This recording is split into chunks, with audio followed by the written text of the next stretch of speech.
wish I knew what I know now. Wisdom is the principal thing. All this time just wasted thinking I own anything. Humility clothes me from the top of my head, soles of my feet, yeah. Teach me,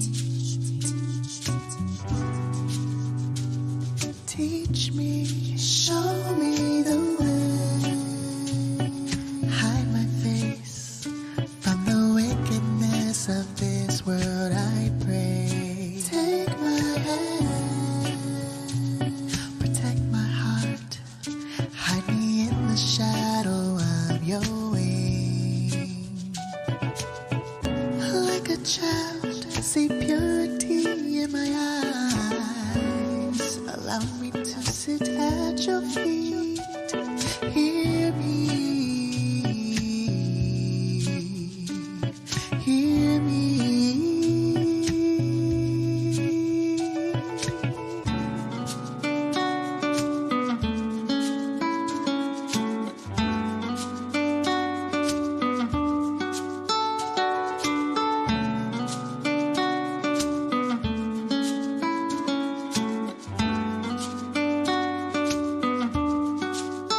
Show me your ways, teach me your paths. I'm yielding to your will. Your loving commitment will endow me, surround me in my coming and my going. Cleanse me, purge me, I want to be white as snow, so I may testify of your love to those in search of you. Show me the way. You desire truth, the inward parts you make me know you. Take my hand, casting all my cares, refresh me with the waters of life. Like a child crying softly, forgive me. Allow me to approach your throne. Know me, yeah. Know me.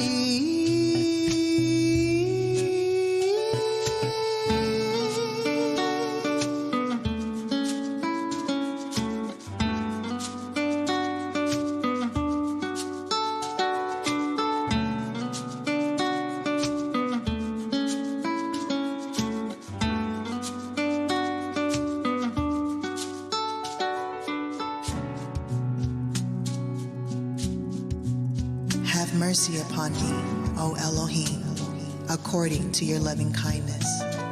According unto the multitude of your tender mercies, blot out my transgressions. Wash me thoroughly from my iniquity, and cleanse me from my sin. For I acknowledge my transgressions, and my sin is ever before me. Against you, you only, have I sinned, and done this evil in your sight, that you might be justified when you speak, and be clear when you judge.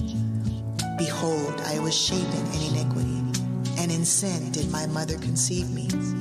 Behold, you desire truth in the inward parts, and in the hidden part you shall make me to know wisdom. Purge me with hyssop, and I shall be clean. Wash me, and I shall be whiter than snow. Make me to hear joy and gladness, that the bones which you have broken may rejoice. Hide your face from my sins, and blot out all mine iniquities. Create in me a clean heart, O Elohim, and renew a right spirit within me. Cast me not away from your presence, and take not your Holy Spirit from me. Restore unto me the joy of your salvation, and uphold me with your free spirit. Then will I teach transgressors your ways, and sinners shall be converted unto you. Deliver me from blood guiltiness, O Elohim, the Elohim of my salvation, and my tongue shall sing aloud of your righteousness. O Yahuwah, open up my lips, and my mouth shall show forth your praise. For you desire not sacrifice, else I would give it. You delight not in burnt offering. The sacrifices of Elohim are a broken spirit, a broken and a contrite heart. O Elohim, you will not despise. Do good in your good pleasure unto Zion. Build you the walls of Jerusalem. Then shall you be pleased with the sacrifices of righteousness, with burnt offering and whole burnt offering. Then shall they offer bullocks upon thine altar.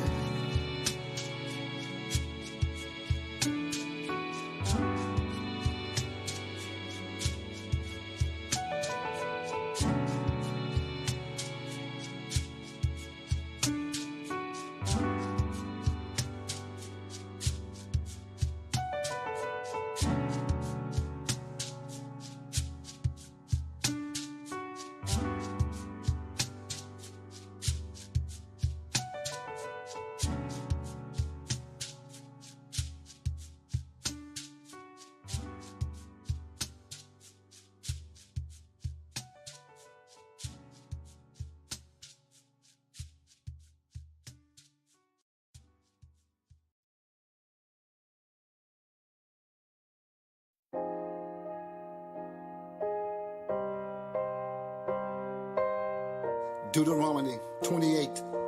And it shall come to pass, if thou shalt hearken diligently unto the voice of the Most High thy power, to observe and do all his commandments, which I command thee this day, that the Most High God will set thee on high above all nations of the earth. But if thou wilt not hearken to the voice of the Most High, to observe and do all his commandments, then curses shall come upon thee and overtake thee.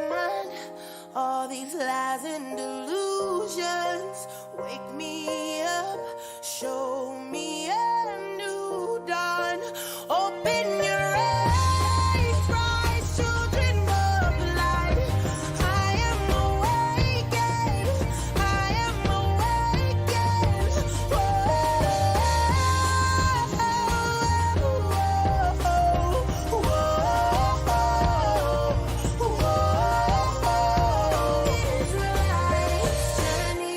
Seek out the ways of the heathen to make a covenant with Satan's government.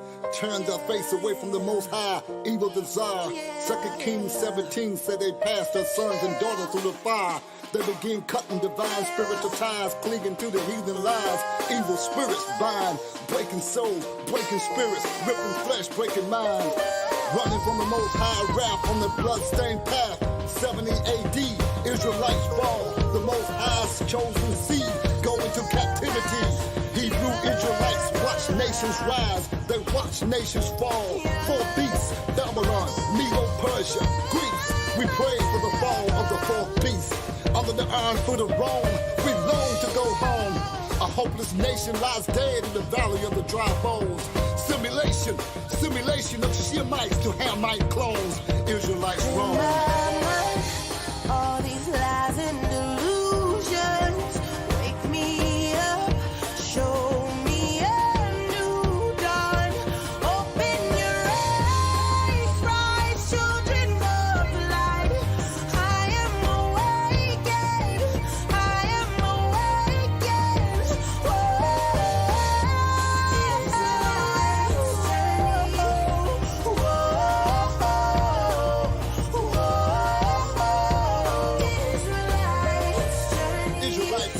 To build a wicked nation, no true identity, only tribulations. Fed scraps of swine, we eat the worst of the animal kind. Used, confused, they set us in high places to be abused. Control the tribe, control the tribe. Our leaders take bribes to continue the lies. Fourth beast behind the scene in the skies, watching with the all-seeing eye. The heathen take flight into a new world order. Hebrews, sleepwalking into a wicked system that's gonna fall. Awake, reject Babylon. Hear the trumpet of awakening throughout the day and night. Awake, the Most High's people, the Israelites. The earth has swallowed the flood of deception. The harvest ripe for collection. His people are walking, standing like a mighty army. The Most High has summoned, the Hebrews are coming. Awake, come out of captivity. Awake, you who sleep. Arise, receive the Most High's laws and commandments. We are the Israelites. In my mind, all these lies and delusions. Wake me up, show me a new dawn. Open your eyes, rise, children of light. I am awakened, I am awakened.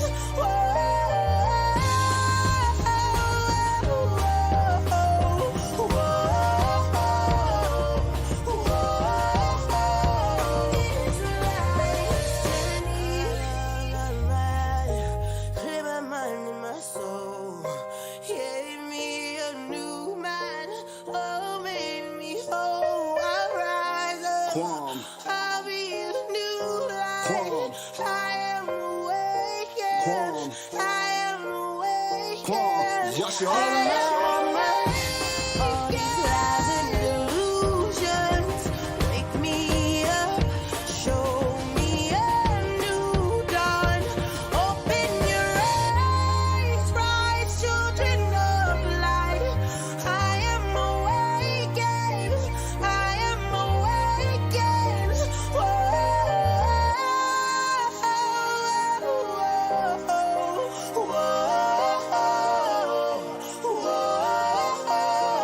Israelite's journey.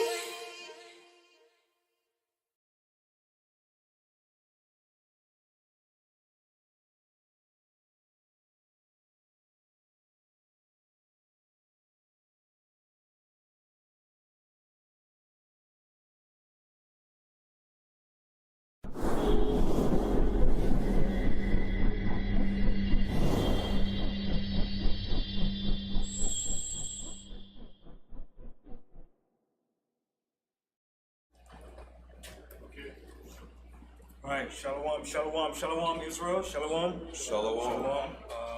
All praises to the Most High for this Sabbath day. And I always want to give glory and thanks to the Most High and to his son, the King, Yahushua HaMashiach, the true King and ruler of this universe.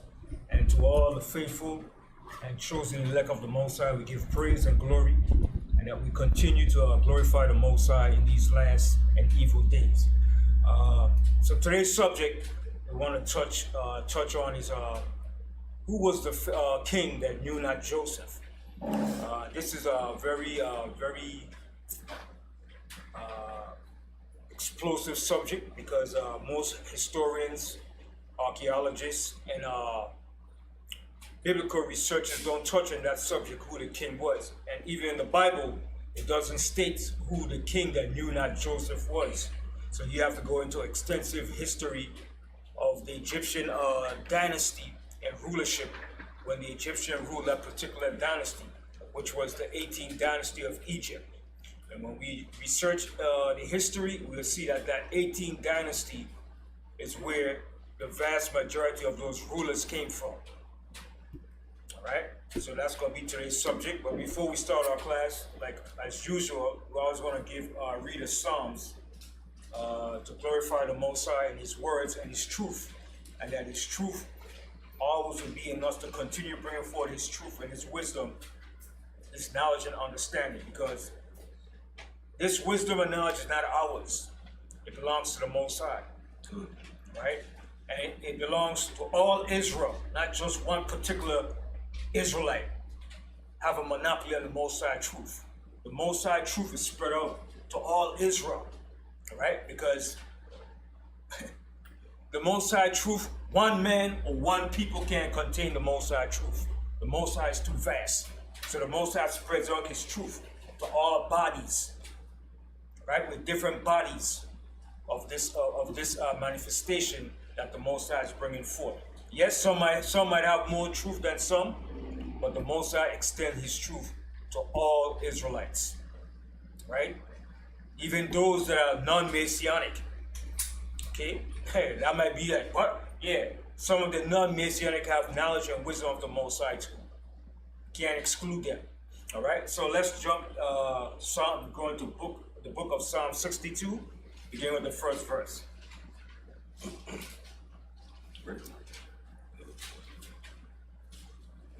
All right, sure. Psalm 62 and 1. Psalm chapter 62 and verse 1. Truly my soul waiteth upon Yahweh. From him cometh my salvation. Right, so this is what David is saying, and this is what we all have to say. Truly my soul waiteth upon the Most High. From him cometh my salvation. Our salvation is going to come from the Most High through his son Yahushua HaMashiach and the angels that he's going to send to bring our salvation. Continue. He only is my rock and my salvation. He is my defense. I shall not be greatly moved. See, and David is putting that confidence in the Most High. He only is my rock and my salvation. He is my defense. I shall not be greatly moved. Once you stand in the foundation of the Most High, you shall not be moved. And that's what all Israelites should stand upon, that foundation. The foundation of the Most High. He's our rock. Continue. How long will ye imagine mischief against a man? Ye shall be slain, all of you. As a bowing wall shall ye be, and as a tottering fence. That goes for the enemies of our people, all right? Our natural enemies, and anybody that's against the truth of the Most High. I see there's a lot of people opposing the Most High's truth and trying to deny that we're not the Israelites, but going to give refuge and sanction to the enemy. The Most High is going to destroy you people out there that's doing that. Continue playing with the Most High. Continue trying to fight against the Most High word and the truth as to who the Israelites are. And you're fighting a losing battle. Continue. Verse 4. They only consult to cast him down from his excellence. And that's what the nations, the rulers, the elites, and all the enemies of the Most High, they only consult to cast him down from his excellency. And that's referring to us as a people.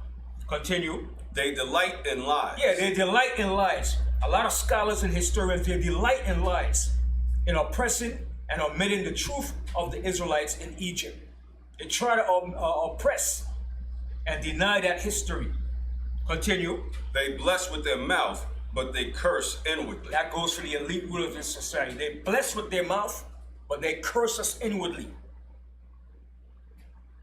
All right? And how do they do that? Well, we like to thank God. We know that you do, but inwardly they're cursing us. They don't have no intentions for us.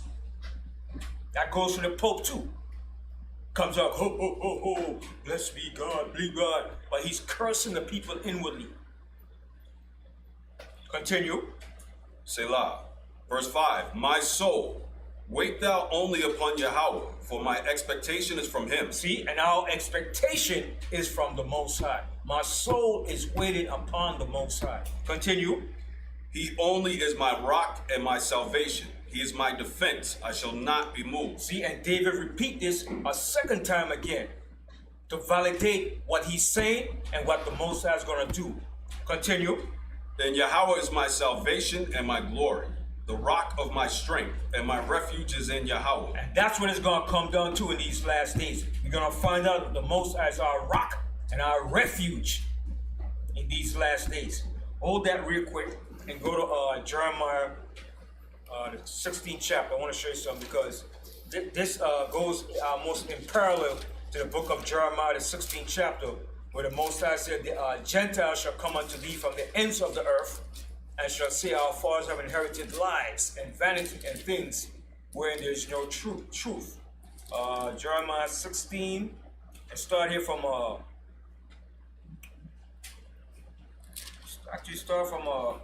start from 16 and start from the 17th verse. Jeremiah chapter 16 and verse 17. For mine eyes are upon all their ways.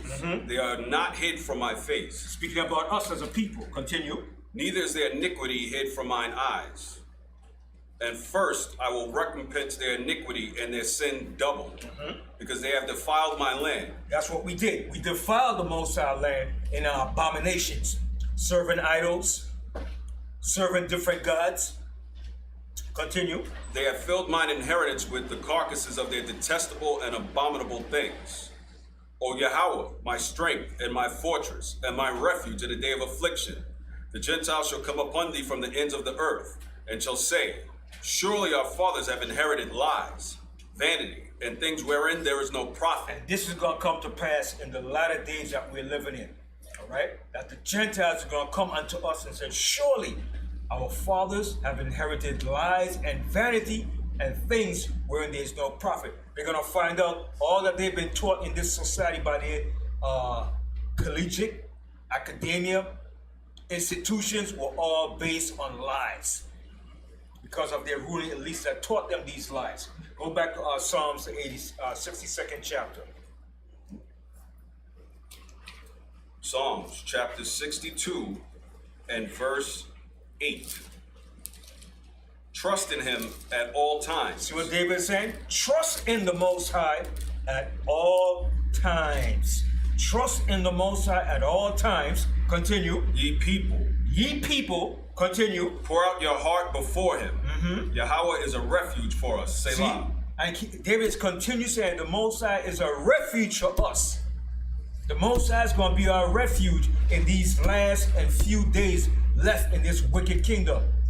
Because all hell is going to break down in this society. Okay? We're already saying that Russia is going to cut off the fuel from Europe, and that's going to create a hell of a crisis. Okay? Macron said in France, they're going to turn off the street lights in France to save energy. Because Russia is going to cut off that fuel. Okay? And once Russia finally cuts off that fuel, it's going to be an all-out anarchy. See what's happening in Sri Lanka already? The people in Sri Lanka is protesting. They took over the presidential house, man. Because there's no fuel, food shortages. It's going crazy over in those countries, man.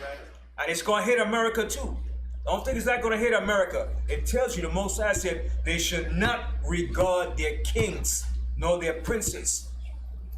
Okay? With all these shortages, food, it's gonna be every man for himself. Okay, and it's coming. The Most High is gonna bring this. The Most High said, when this happened, it said man's heart is gonna fail them for fear for what's coming upon this earth. You're gonna die of heart attacks for what the Most High is gonna bring upon this earth. Continue. Verse 9.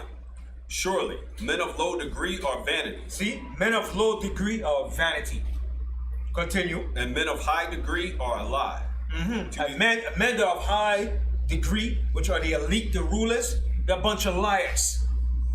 They lie against the Most High, against his truth, and against his people. Continue. To be laid in the balance, they are altogether lighter than vanity. See, when you put them together in a balance, they're nothing. And when they're all said and done to be compared and to be judged properly, they're nothing.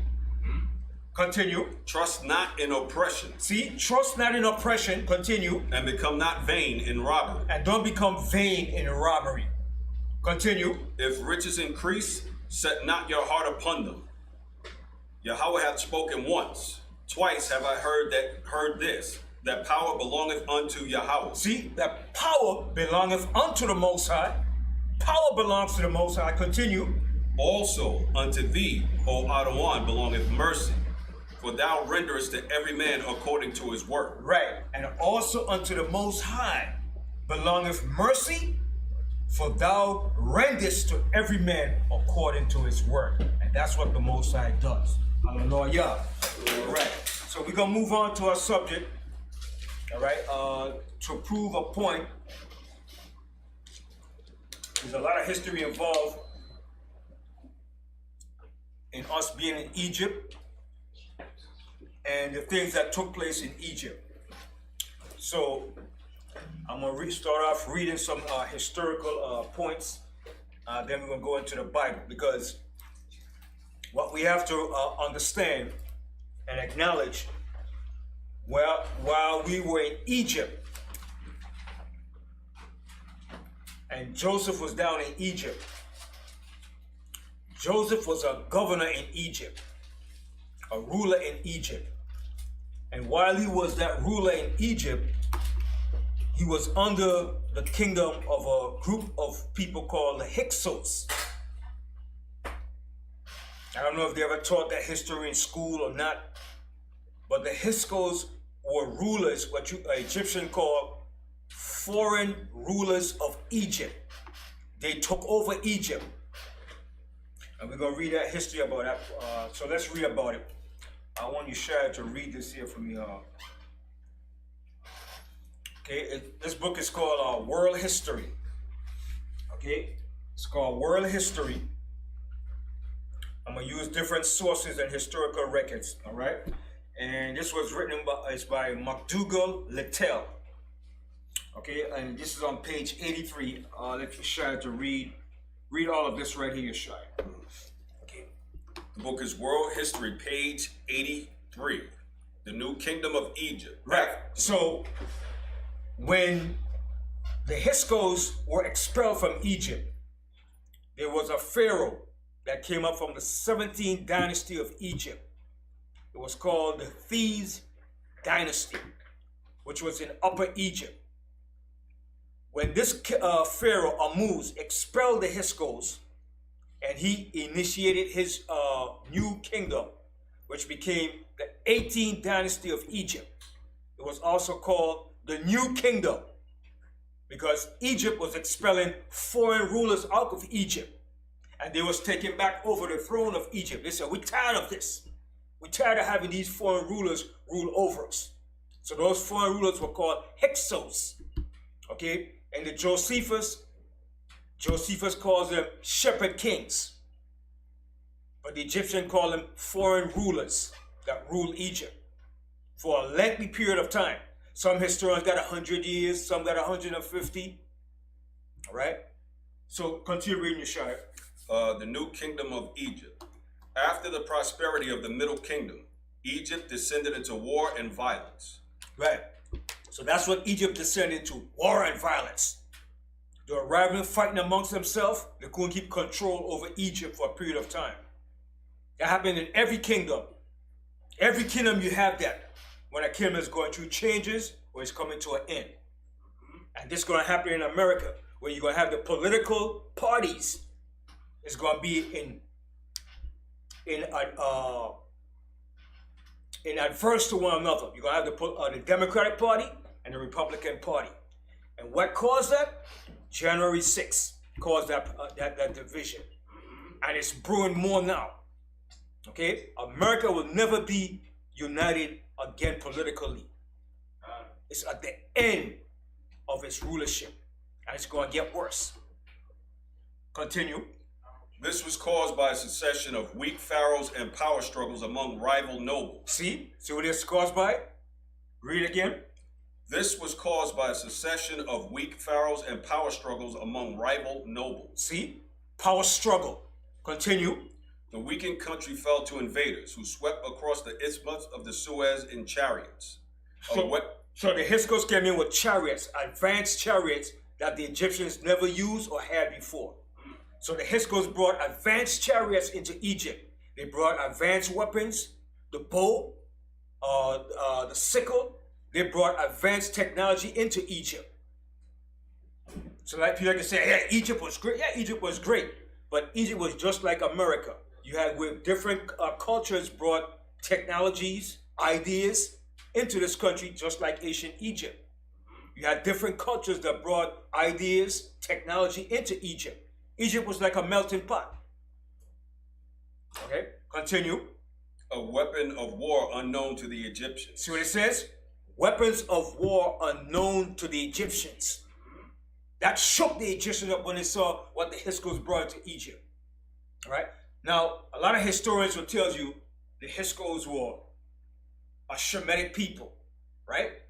They'll say they were Shemitic people, but yet they'll say they were Amorites. Amorites are not Shemitic people. Some will say they are Canaanites, right? But I partly believe that they were Canaanites too, right? But I also believe too they were Shemitic people. I tend to believe that they were Shemitic people because they didn't dress like the Egyptians. They wore beards. They didn't wear the regular custom garments of the Egyptian. They came in wearing different outfit, colorful garments, had beards. Right? The Egyptians were known for wearing what? Their white cotton garments. But eventually, they took on Egyptian culture while it was down in Egypt. Continue. These invaders, nomads called Hyksos. See, nomads called Hyksos, foreign rulers of Egypt. Continue. Ruled Egypt from 1640 to 1570 BC. So see what they're saying? That's 70 years, but it's more than 70 years. They ruled Egypt for more than 70 years. Because they ruled for the entire time that Joseph was down to Egypt. Right? And Joseph died before the Hyksos got expelled. When Joseph died, the Hyksos were still ruling Egypt. Continue.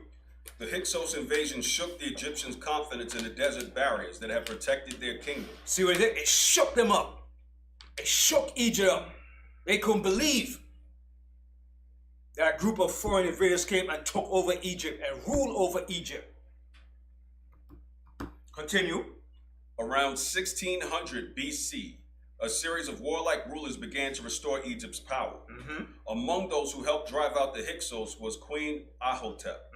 That was Amu's mother. Okay, so you had Amu's brother, also Kamuz, that fought against the Hyksos, but he lost. So Amuz took over the reign and finally expelled the Hyksos out of Egypt. And he pushed them where? Into Palestine. Continue. The queen took over when her husband died in battle. The next pharaoh, Khafmos, won a great victory over the hated Hyksos. His successors drove the Hyksos completely out of Egypt and pursued them across the Sinai Peninsula into Palestine. See, into Palestine. That's where he drove them, into Palestine. Now, why would he drag them into Palestine? Because they were not the true native Egyptians of that land. They probably came from that area of the land before we took the land. So more likely, they probably were Canaanites. Now, some said they're Shemitic. All right? So it's a toss-up between whether they're Canaanites or whether they're Shemitic. Continue. After overthrowing the Hyksos rulers, the pharaohs of the new kingdom, about 1570 to 1075 BC, sought to strengthen Egypt by building an empire. See, so after they expelled the Hyksos, they start to strengthen up Egypt and to build up Egypt again. Continue. Egypt now entered its third period of glory in the new kingdom. See, it was called the New Kingdom. That New Kingdom is called the 18th dynasty of Egypt, also known as the Golden Age of Egypt. It became one of the most prosperous time in Egypt. Why did it become one of the most prosperous time? Who could tell me why? Why did that 18th dynasty become one of the most prosperous dynasty? Why? Y'all know, y'all not just thinking hard enough. Why did the 18th dynasty become one of the most prosperous dynasty?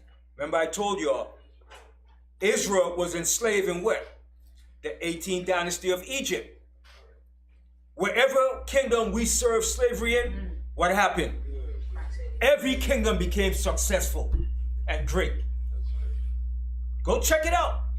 Every kingdom that Israel served slavery in, that nation became great and powerful. If we wasn't here as a people enslaved in this country, you think America would have been great and powerful? Hell no. It's because that we're here. So that became the most prosperous and successful rulership of the Egyptian, that 18th dynasty known as the New Kingdom. Read it again, Yeshaya. After overthrowing the Hyksos rulers, the pharaohs of the new kingdom, about 1570 to 1075 BC, sought to strengthen Egypt by building an empire. Egypt now entered its third period of glory in the new kingdom. During this time, it was wealthier and more powerful than ever before. Y'all heard that? It was more wealthier and powerful than ever before. There's more to it? No, stop. That was it? Okay. So now, okay, I'm going to show you, do a good bit of reading, and we're going to scripture and show you to validate how we come to the conclusion that the king that knew not Joseph was Amenhotep the first. All right, because Ammuz pushed out the Hyksos. He got them out of Egypt. Then his son came in after he died and took over. All right, so read this here to your chart. Go over here. Read this part here, page 39.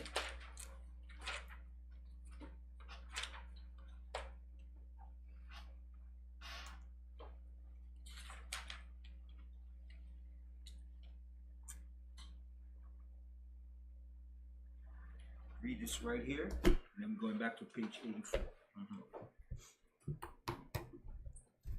This is the same book, World History, page 39, Chariot Riders Invade Egypt, second paragraph. The prosperity of the Middle Kingdom did not last. In about 1640 BC. So the Middle Kingdom is where Ammuz came from.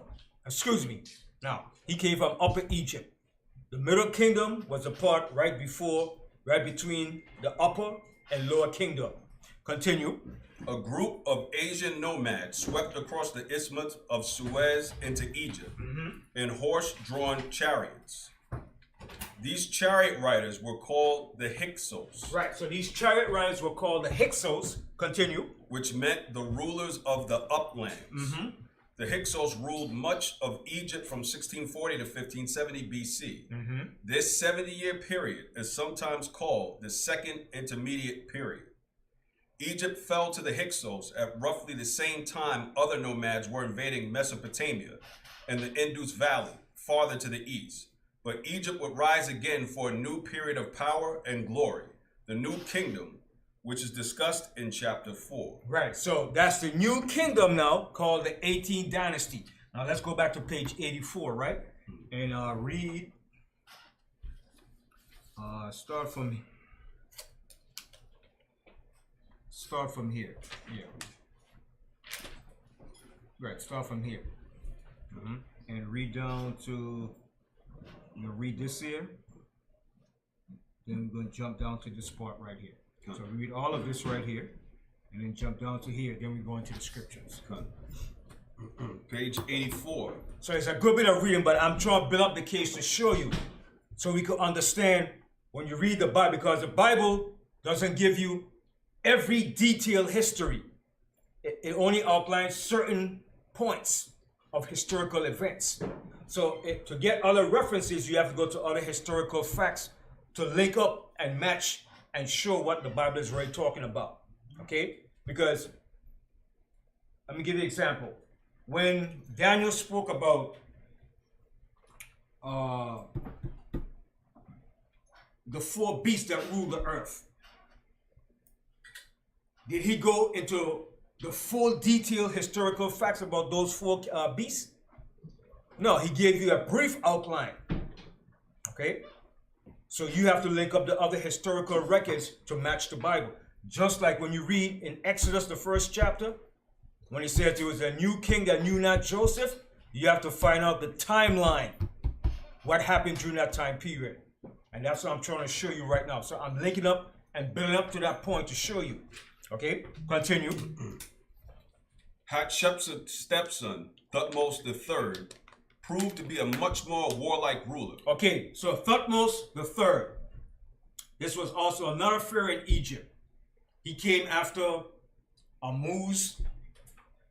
You had Thutmose I, Thutmose II, and Thutmose III. Okay, now Thutmose I, this is where Moses' name came from. Okay, when the queen of Egypt found Moses in the Nile, when she took him dry from the Nile, she called his name Moses after her father. Her father was Thutmose I. Okay, that's where Moses' name came from. Moses didn't have a Hebrew name. Why? Why didn't Moses have a Hebrew name? Who could tell me why? Egyptian. Right. He was born in Egypt and he grew up as an Egyptian and he was raised by the Egyptian family.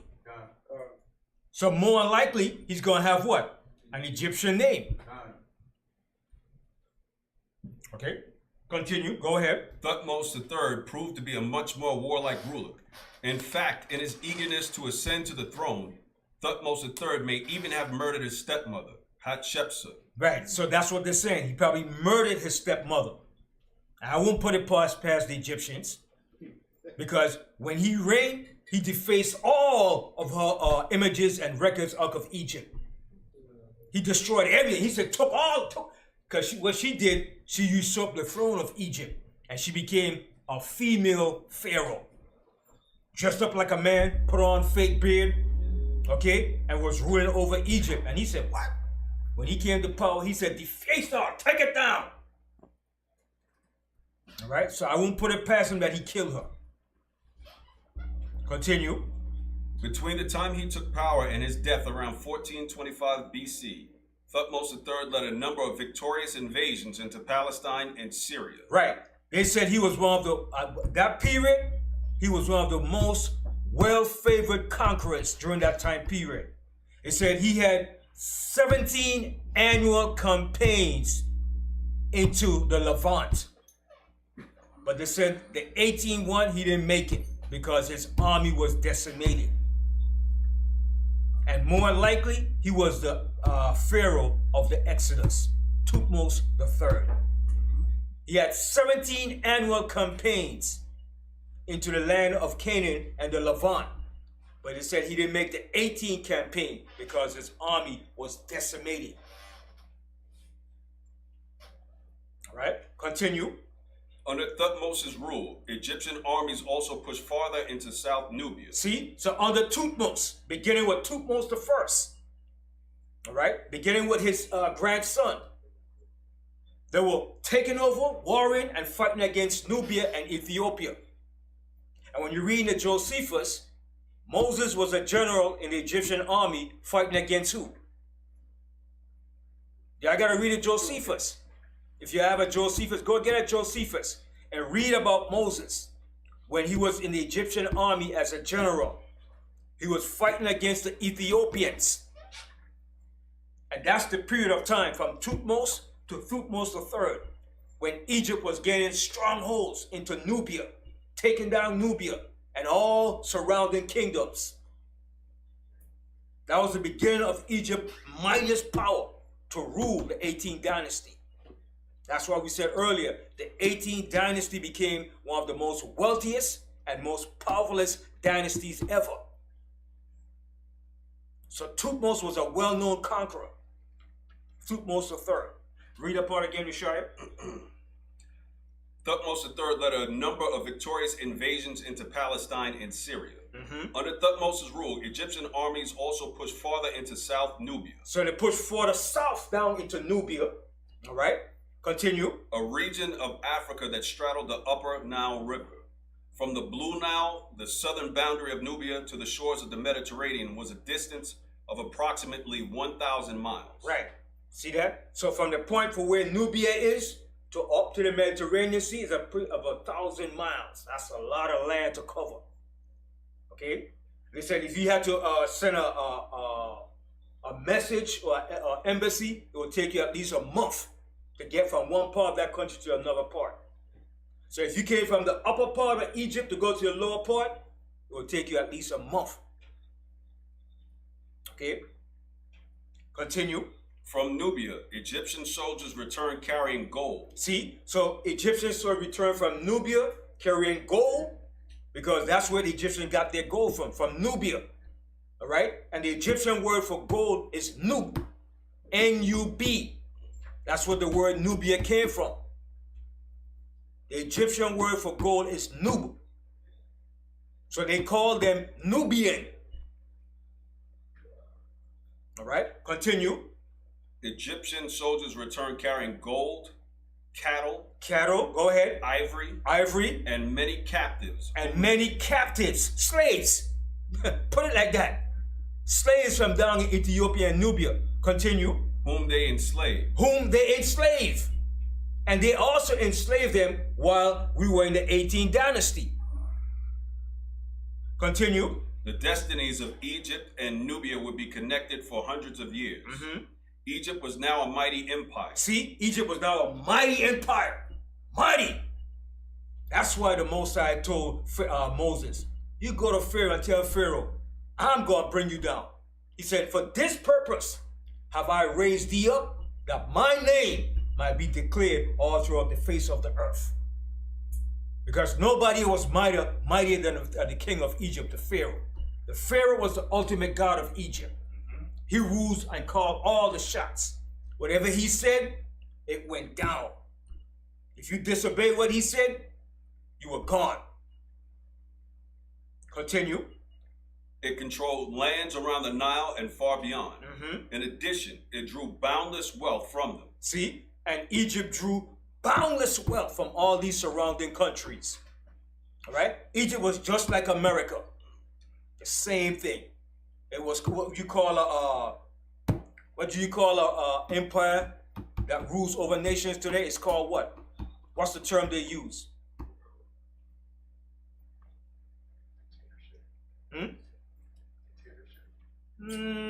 Not so much a dictatorship, it's another term they use. When a kingdom rules over vast countries and have great wealth and power.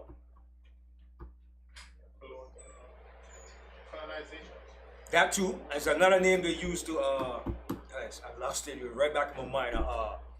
It's gonna come back to me though. Wow, that quick is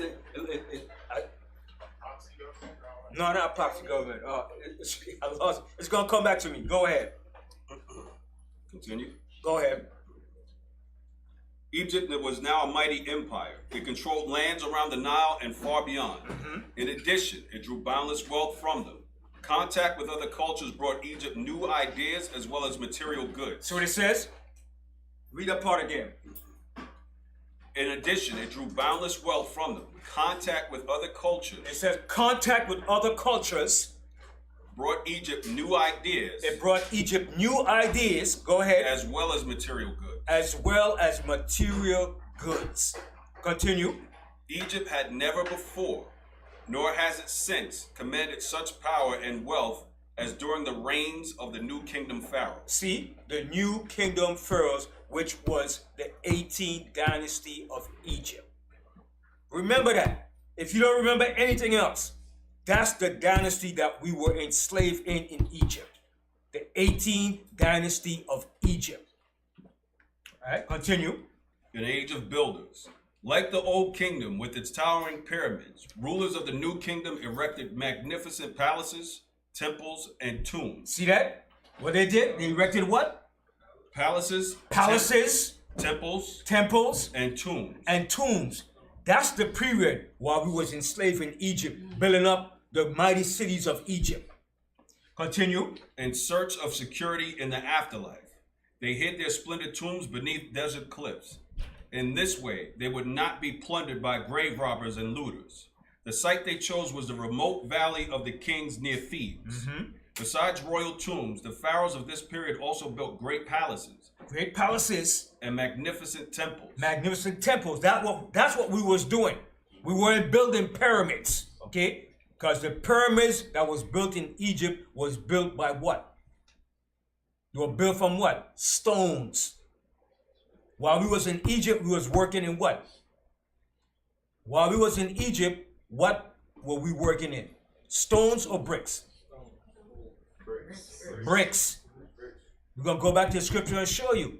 That's the period he's talking about here. We were working in bricks and in mortar. The pyramids that was built prior to us going to Egypt was made of stone. From quarry stones and different stones of Egypt. Remember, the Pharaoh stands to go get bricks. Then after a while, he said, you know what? I ain't going to give you no more. I'm going to give you no more straw. You have to go get your own straw to build these bricks. So they doubled the quota on us to continue building all these great luxurious palaces and houses for the pharaohs. And we're going to read about it in the book of Exodus. See, this is the history that ties in. Okay, read that part again. The site they chose was the remote valley of kings near Thebes. Besides royal tombs, the pharaohs of this period also built great palaces. Great palaces, go ahead. And magnificent temples. And magnificent temples, go ahead. Indeed, the word pharaoh means great house. That's what the word pharaoh means. It means great house. And it was predominantly used in the 18th dynasty of Egypt. The word pharaoh, which means great house. And a dynasty is a family line of rulers that rules in succession. Continue. Means great house and comes from this time period. See, from that time period, the 18th dynasty. Continue. The word became a royal title. Want me to continue down? No, and that was it. Yeah. You read this part here, right? Mm-hmm. Okay, that's it. So that's it on that. All right. So now, read this here for me, Shai. What is a dynasty? Question. What is a dynasty? Everybody know what's a dynasty? Egypt had many dynasties. Let me see if y'all know. How many dynasties did Egypt have overall? 18. No, that's the dynasty that we were in. 19. After we left, the 19th dynasty came up under who? Under Ramses. Ramses, Seti, all right? But overall, how many dynasties did Egypt have? How much? No. Anybody else? Okay, put this in your repertoire. Egypt had 30 dynasties. 30 dynasties. Okay, and those dynasties were set up by Manetho, an Egyptian priest, during the 3rd century BC, that categorized Egypt into 30 dynasties. Okay, and what was the last dynasty of Egypt? Who ruled that last dynasty of Egypt? Y'all should know. Yeah, I know y'all know. Y'all were like, oh man. And they always talk about it. Esau always talk about it. Cleopatra. You heard about Cleopatra? The Ptolemies. That was the last dynasty of Egypt ruled by the Greeks. The Greeks went into Egypt and took over and ruled that dynasty. That was the last dynasty of Egypt ruled by the Ptolemies. The Greeks. Cleopatra wasn't an ancient Egyptian. Okay, she was a Greek. Cleopatra. No. Her mother probably was an Egyptian, but her father was a Greek from the Ptolemies. Okay? Because remember, the Greeks came and took over Egypt. So when they took over Egypt, what did they do? They conquered and plundered and intermarried with the Egyptians. Okay? That was the end of the Egyptian kingdom. The end of their, well, it started to crumble after like around the 5th century BC. But when the Greeks came in, that was it for Egypt. So that ended the 30 dynasties of Egypt. Okay? So Manetho is the one that categorized the Egyptians into 30 dynasties. He was the Egyptian priest in the 3rd century BC. And also too, that Manetho, he's a little dirty bastard too. Because he omitted the history of Israelites in Egypt too, because of what the Most High did to Egypt. Josephus contended with him.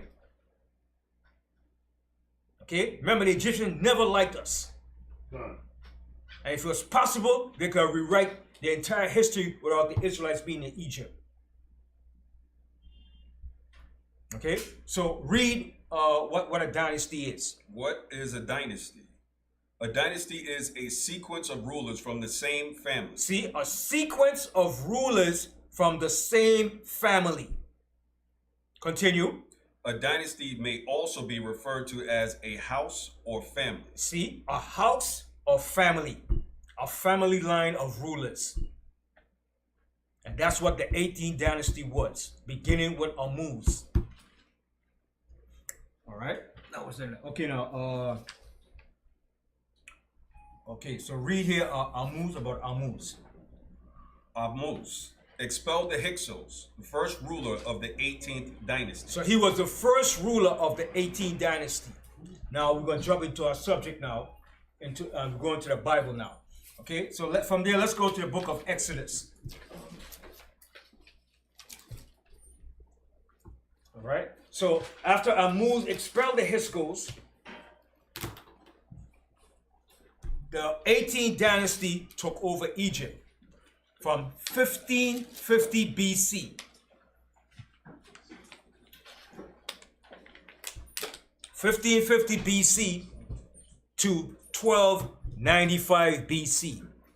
I want you all to give me a calculation and tell me how long is that. 1550 BC to 1295 BC. Use a calculator, use whatever you got. I want you to tell me how many years or length or rulership is that. 1550 BC to 1295 BC. 255 years. 255 years. That's the full length of that 18th dynasty. It ruled for 255 years. Guess what? Ain't that ironic that America in 2026 is going to be 250 years?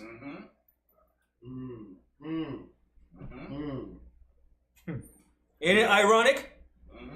History always repeats itself. And what does the Most High call America? Spiritual Egypt. Spiritual Egypt. Now, that dynasty ruled for 255 years. But we did not stay that whole entire 255 years in that dynasty. When we left, that dynasty was still ruling for a period of time. How long did we stay in Egypt altogether? What was the length of stay beginning with Jacob going to Egypt to the Exodus? What was the length and stay of us in Egypt? 230. I'm hearing a lot of different answers. From the time Jacob went down to Egypt to the Exodus, 400 years. Y'all never watched my class. Y'all wasn't paying attention, huh? From the time that Jacob went down to Egypt to the Exodus, how many years was that all together? 280. I'm hearing a lot of answers, a lot of numbers, boy. 215 years. I taught you all this. I taught you all this. We spent all together 215 years in Egypt. Beginning when Jacob went down to Egypt with his sons to the Exodus with Moses, it's 215 years. And where was the other 215 years? Where was the other 215 years spent? No. The other 215 years was with Jacob, Isaac, and Abraham in the land of Canaan. From Abraham to Jacob is 215 years in the land of Canaan. From Jacob going into Egypt to the Exodus is another 215 years. You all got it? Put that in your repertoire. So now the question is, again, the second time, how many years did we spend in Egypt altogether? 250. Y'all not listening? How you get 430?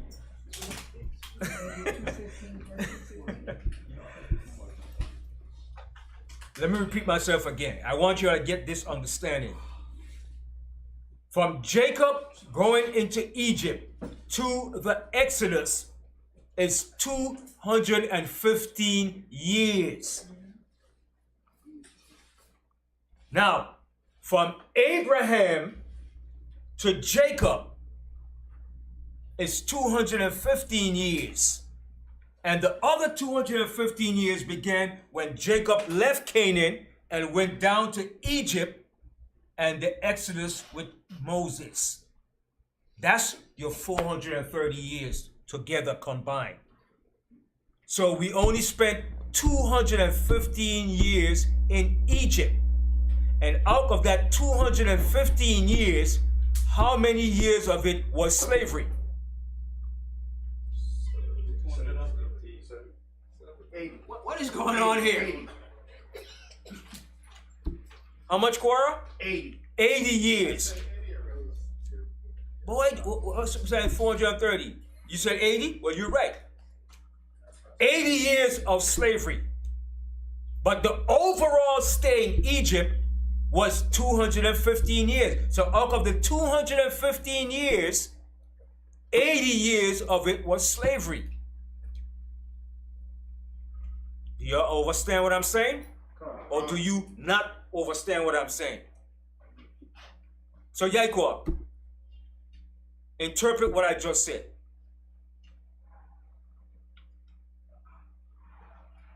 He said, we spent as slave in Egypt 80 years. Mm-hmm. But overall, we were spending 215 years. Correct. And when did the 215 years begin? With who? With Jacob. When Jacob went down to Egypt with his sons. Remember that. The slavery did not start when Jacob went down to Egypt. But the count began when he went down to Egypt. That began the other half of the 215 years. From the point of Jacob to the Exodus of Moses, it's 215 years. So we got that clear now. Everybody got it? So if I ask somebody to explain, could you explain it properly? I want you to have the proper understanding of it. Okay? So now, for the 215 years that we were in Egypt, right? When Jacob went down to Egypt, who was ruling in Egypt at this particular time?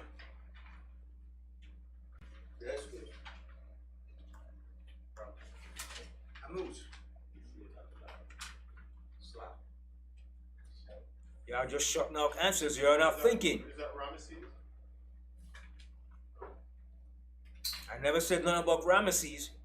Ramesses came in the 19th dynasty. Okay? When Jacob went down to Egypt, who in particular was ruling Egypt?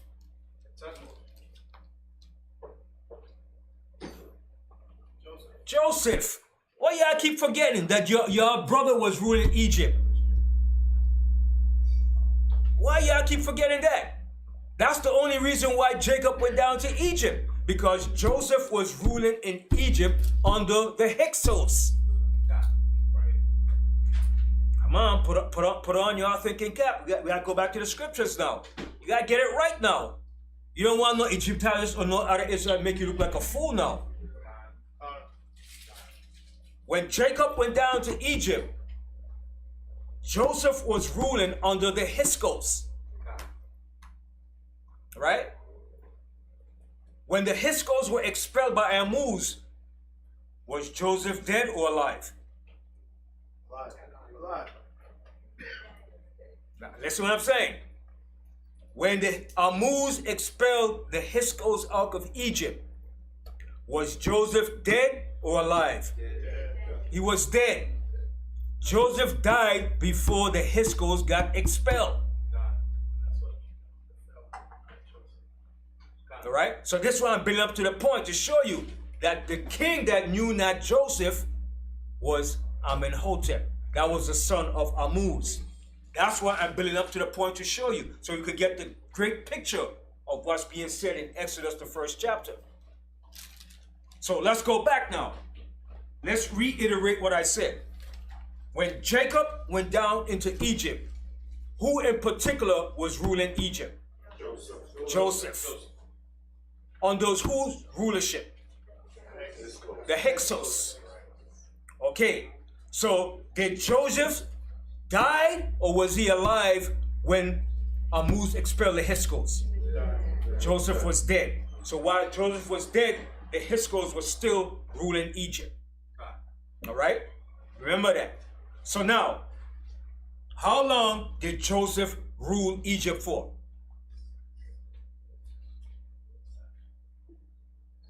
Y'all forgot already? 80 Zechariah. 15.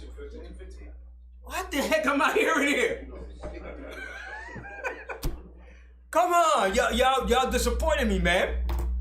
Y'all not listening to what I'm saying. Shafkai, I know you pay very close and you take notes. How long did Joseph rule Egypt? I know you know Shafkai, you take notes and you listen very carefully. How long did Joseph rule Egypt? 7. Let me ask the sisters over here. How long did Joseph rule Egypt?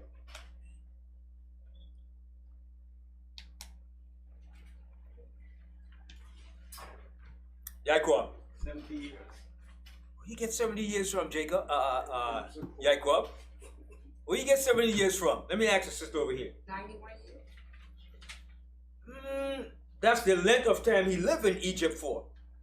He lived in Egypt for 93 years because he went in from the age of 17 and he died at the age of 110. All right? He went into Egypt at the age of 17 and he died at the age of 110. So now, if Jacob died at if Joseph died 110 years, how long did he rule Egypt for?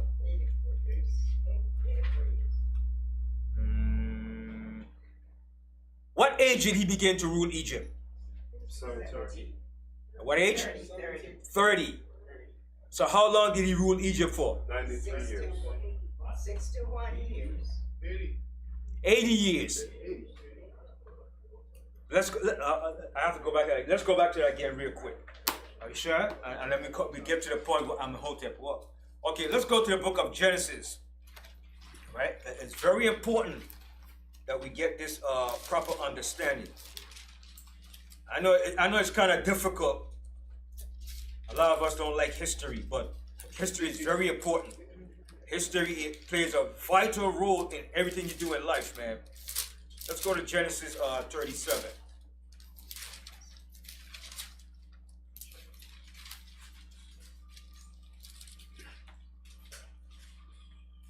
Actually, Genesis 41. I'm sorry, Genesis 41.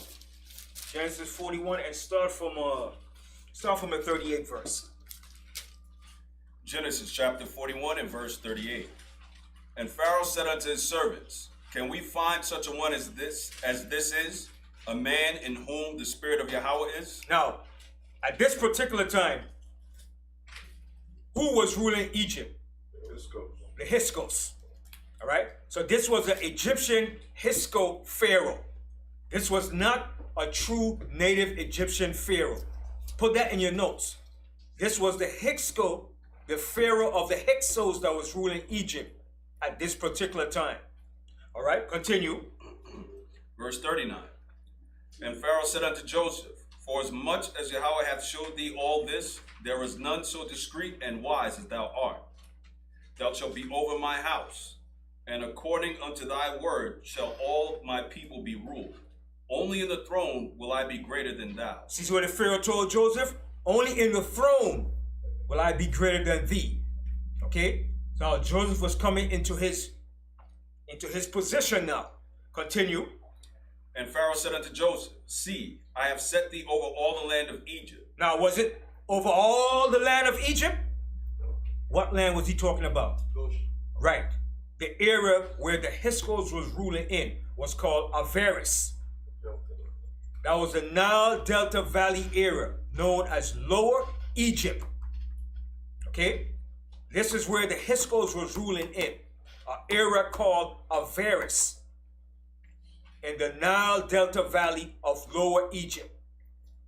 That's the same place where Goshen was located. That same area. All right, continue. Verse 42. And Pharaoh took off his ring from his hand and put it on Joseph's hand and arrayed him in vestures of fine linen. See, that's what the Egyptians used to wear, fine linen. That was their trademark, fine linen. Okay, continue. And put a gold chain about his neck. And he made him to ride into the second chariot, which he had. Which was the chariots of the Hyksos. Continue. And they cried before him, Bow the knee, and made him ruler over all the land of Egypt. Okay, so it says over all the land, but it wasn't all the land, because who was ruling up in Egypt prior to this time? The Nubians. No, the Nubians wasn't ruling. It was Ammuz that came from the 17th dynasty. Okay? The Nubians wasn't ruling yet, but they were contending with the Egyptians. They were fighting, warring against them. So the Theban dynasty was in the Upper Egypt. That's where Ammuz came from. And he took over Lower, Middle, and Upper Egypt altogether. Okay, continue. And Pharaoh said unto Joseph, I am Pharaoh, and without thee shall no man lift up his hand or foot in all the land of Egypt. And Pharaoh called Joseph's name Zaphenath-Paneah, and he gave him to wife Asenath, the daughter of Potiphera, a priest of On. And Joseph went out over all the land of Egypt. Over all the land of Lower Egypt, because Egypt is a massive country. Okay? It's a real big country. Continue. And Joseph was 30 years old when he stood before Pharaoh, king of Egypt. Remember that. Put that into your notes. Put it into your repertoire. Joseph was 30 years old when he did what? When he stood before Pharaoh, king of Egypt. When he stood before Pharaoh, king of Egypt, at the age of 30. Continue. And Joseph went out from the presence of Pharaoh and went through all the land of Egypt. And in the 7 plenteous years, the earth brought forth by handfuls. And he gathered up all the food of the 7 years. That's it. Okay. Now go to Genesis 50 now. Genesis 50. And start from the 22nd verse. Genesis 50 and verse 22. And Joseph dwelt in Egypt, he and his father's house. And Joseph lived 110 years. See? Joseph lived to be 110 years old. When you become a ruler in Egypt, you rule until your death.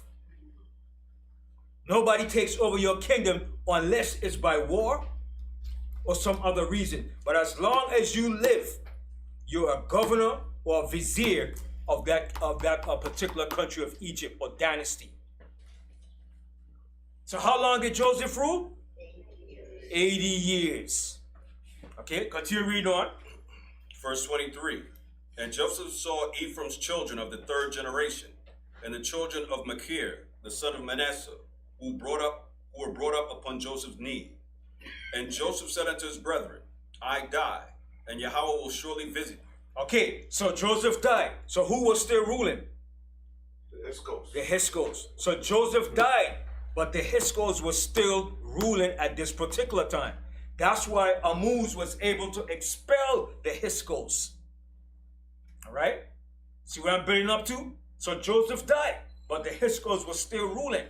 Now, Joseph's sons was following into his footstep when Joseph died. And who was Joseph's 2 sons? Ephraim and Manasseh. They was continuing what his father left off in Egypt. All right? Continue reading on. I die, and Yahweh will surely visit you, and bring you out of this land into the land which he sware unto Abraham, to Isaac, and to Jacob. And Joseph took an oath of the children of Israel, saying, Yahweh will surely visit you, and ye shall carry up my bones from hence. So Joseph died, being 110 years old, and they embalmed him, and he was put in a coffin in Egypt. Right. So you see that. So he died. So we now when you get to Exodus, the 1st chapter, you see what's happening here now. So then the new king is going to come into play now. All right? So Ammuz expelled them out of Egypt, and they were still there in Egypt. All right? So you are starting to see the picture I'm building up to, right? If you all don't, let me know. Can you repeat that? Okay, so while Joseph ruled for those 80 years, then he eventually died. So who was still ruling Egypt at this particular time? The Hyksos. So while Joseph was dead and the Hyksos was still ruling, now they came the ruler of the 17th dynasty, Ammuz, and he came into power and he took over that dynasty and he did what? He expelled the Hyksos out of Egypt. When he expelled them and he ruled for a period of time, then he died. Then when he died, who came into power next? his son. All right? His son was Amenhotep the first. Okay? Now, a pharaoh in Egypt had two names. He had his birth name, which was Amenhotep, which means Amun is at peace with him. Okay? And he had a throne name, which was Jizirkeri. I'll spell it. It's D-J-E-S-E-R-K-A-R-E.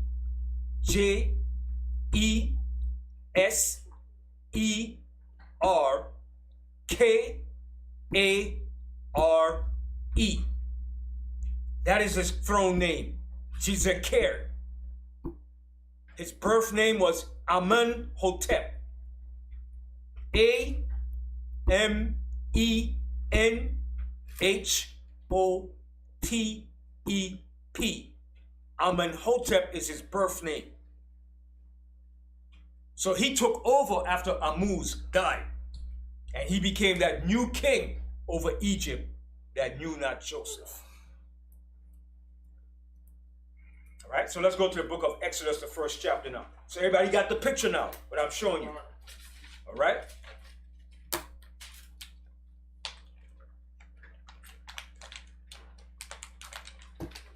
All right, so let's go to Exodus, the first chapter.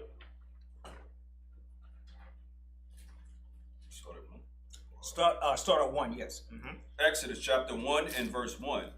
Now these are the names of the children of Israel, which came into Egypt. Every man and his household came with Jacob. Right. So now Jacob came into Egypt before Joseph died. All right. We know that, right? Before Joseph died, Jacob and his sons came down into Egypt. Okay. And what proved that? Let's go to the book of Genesis, the 46th chapter. Genesis 46.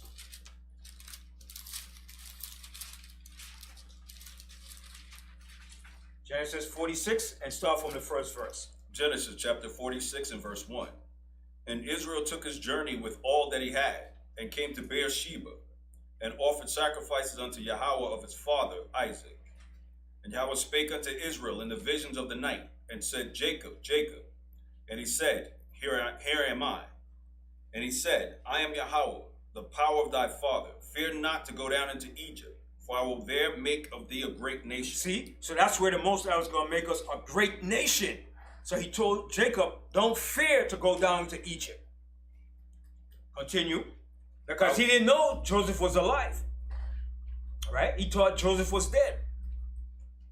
All right? Continue. I will go with thee into Egypt, and I will also surely bring thee up again, and Joseph shall put his hand upon thee. And Jacob rose up from Beersheba, and the sons of Israel carried Jacob their father, and their little ones, and their wives, and the wagons which Pharaoh had sent to carry him. And they took their cattle and their goods, which they had gotten in the land of Canaan. See, which they had gotten in the land of Canaan. So now this is going to begin the other half of the 215 years. From Jacob going to Egypt starts the other 215 years to the Exodus with Moses completes that 215 years in Egypt. Continue. In the land of Canaan, and came into Egypt, Jacob and all his seed with him. Verse 7. His sons and his sons' sons with him, his daughters and his daughters' daughters, and all his seed brought he with him into Egypt. See? So now they're going down to Egypt. Continue. And these are the names of the children of Israel, which came into Egypt, Jacob and his sons, Reuben, Jacob's firstborn, and the sons of Reuben, Hanak, and Palu, and Hezron, and Carmi, and the sons of Simeon, Jemuel, and Jamin, and Ohad, and Jachim, and Zohar, and Shaul, the son of the Canaanitish woman, and the sons of Levi, Gershon, Kohath, and Merari. See, he said, Goshen, Kohath, and Merari. All these sons here were already born and living in the land of Canaan. Continue. Go ahead. And the sons of Judah, and Onan, and Shelah, and Pharez, and Zerah. But and Onan died in the land of Canaan. And the sons of Pharez were Hezron, and Hamul. And the sons of Issachar, Tola, and Phuvah, and Job, and Shimron. And the sons of Zebulun, Sered, and Elon, and Jahleel. These be the sons of Leah, which she bare unto Jacob in Padan Aram with his daughter Dinah. And all the souls of his sons and his daughters were 33. And the sons of Gad, Ziphion, and Haggai, and Shuni, and Esbon. Okay, now jump down to 26. So already get the picture that he went down with all his sons and his daughters. All right? Jump to 26 now. Verse 26. All the souls that came out with Jacob into Egypt, which came out of his loins, besides Jacob's sons' wives, all the souls were 66. See? There was 66 of them that went down to Egypt. Okay? 66 people went down to Egypt with Jacob. Continue. And the sons of Joseph, which were born him in Egypt, were 2 souls. All the souls of the house of Jacob, which came into Egypt, were 70. So it was 70 altogether, including Joseph and his sons. Okay? Continue. Verse 28. And he sent Judah before him unto Joseph, to direct his face unto Goshen. And they came into the land of Goshen. See where we went to? What land we went to? The land of Goshen. That's the same era where the H.O.D.C was ruling. The H.O.D.C called it Avaris, and we call it Goshen. Continue. And Joseph made ready his chariot, and went up to meet Israel his father, to Goshen, and presented himself unto him. And he fell on his neck, and wept on his neck a good while. And Israel said unto Joseph, Now let me die, since I have seen thy face, because thou art yet alive. And Joseph said unto his brethren, and unto his father's house, I will go up and show Pharaoh, and say unto him, My brethren and my father's house, which were in the land of Canaan, are come unto me. And these men are shepherds, for their trade hath been to feed cattle, and they have brought their flocks, and their herds, and all that they have. And it shall come to pass, when Pharaoh shall call you, and shall say, What is your occupation? Now, this shows you right here. In this verse right here alone shows you these were not native Egyptians. Continue reading now. I'm going to explain what. Continue. Verse 34. That ye shall say, Thy servant's trade hath been about cattle from our youth, even until now, both we and also our fathers, that ye may dwell in the land of Goshen. For every shepherd is an abomination unto the Egyptians. So you see that? So shepherds were an abomination to the true native Egyptians. They looked down upon shepherds. You like, they frown at you. You scums. You're not of a noble class of people. Shepherd? Taking care of cattle? They frown on that. But the H.O.D.C did the same occupation. The H.O.D.C were also known as shepherd kings. They had the same occupation as us. So this right here shows you this was not the true native Egyptian that was ruling Egypt. Because the true native Egyptians hated shepherds. So when they said that to that Pharaoh, which was a H.O.D.C king, he will put them in where? The land where shepherds have their cattle. And that's what he did. He put them in the same land that the H.O.D.C had. This right here alone proves this was not the true native Egyptians ruling Egypt. Yes. And that's why Joseph told them to let Pharaoh know what their occupation was. Right, because he knew that the Pharaoh was going to put them in the best of the land. If you're a shepherd, I can't put you in the desert. I have to put you where? Where the land is what? Fertile. All right? Grass. Plenty, grass. That's why the Most High said, I'll bring you into a land flowing with what? Milk and honey. Pastures. All right? So that's what the Pharaoh did. He put us in the land of Goshen. Because they were shepherds too. The H.O.D.C. Okay? That was it on that, right? Now, let's go back to Exodus now. So we see Jacob came down to Egypt while Joseph was still in power. All right? Let's go back to Exodus, and I'll start off again from the first verse. Exodus chapter 1 and verse 1. Now these are the names of the children of Israel which came into Egypt. Every man and his household came with Jacob. Reuben, Simeon, Levi, and Judah, Issachar, Zebulun, and Benjamin, Dan and Naphtali, Gad and Asher. And all the souls that came out of the loins of Jacob were 70 souls, for Joseph was in Egypt already. And Joseph died, and all his brethren, and all that generation. So after a period of time of Joseph ruling Egypt, he died. Okay, he died. Continue. And the children of Israel were fruitful and increased abundantly and multiplied. So we was growing phenomenally. Right? We was we was growing so fast, multiplying so fast in Egypt within that 80-year period that Joseph ruled. And even after Joseph died. Because even after Joseph died, we still had a period of success. Until that new king came in that knew not Joseph. When that new king came in, that was it. It was all over. It's time to pay the price. All right, continue. And waxed exceedingly mighty, and the land was filled with them. Now it said the land was full of them. Which land? Goshen. Right, Goshen. Because remember, how could we outnumber all of Egypt? It's impossible, right? The Egyptians were already a nation before us. So how are we going to come and surpass the Egyptians that was already a nation before us? The Most High said we were the last of the nations. Even when we went to Canaan, the Most High said what? 7 nations mightier and greater than thou were in the land. So how could we outnumber the Egyptian? But we outnumbered them when we went into the land of Goshen, the lower part of Egypt, because the Egyptians that came from upper Egypt had eventually took over lower Egypt. So we started to outnumber them. But we didn't outnumber all of Egypt. It's impossible. It's impossible, totally impossible for 70 of us to outnumber a nation that was already ruling hundreds of years before us, probably thousands. It's impossible. Think what I'm saying. So when the scripture said we started to outnumber them, we started to outnumber them in the lower parts of Egypt, the area that we were situated in. We didn't outnumber all of Egypt. It's impossible. Everybody get what I'm saying? All right? Because remember, when Jacob was in the land of Canaan, Egypt was a power already ruling. When Abraham went down to Egypt, were the Egyptians ruling? Yes. When Isaac went down to Egypt, the Egyptians was ruling.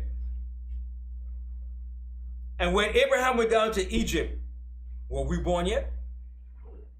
No, we weren't born yet. So how could we outnumber the Egyptians? So you see, when you read the scriptures, it has to link up, history has to be linked up with the Bible. And you have to fill in the points that the Bible doesn't show you. Because the Bible doesn't give you every detail, historical records and facts. It only highlights certain points. Then you have to go and do the research to get the different parts of the history that fits right in. Are there other books that fits in with this? Yes. There are other books that give the history too.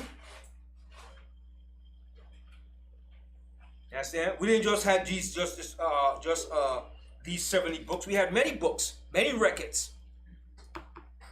Okay, so continue reading on. Verse 8. Now there arose up a new king over Egypt. See? Now there arose a new king now. Ammuz expelled the H.O.D.C. He died. Now here comes his son, Amenhotep I. This is your new king that knew not Joseph. Okay, continue. Which knew not Joseph.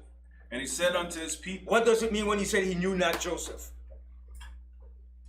He heard of him, but he didn't spend any time with him to know him.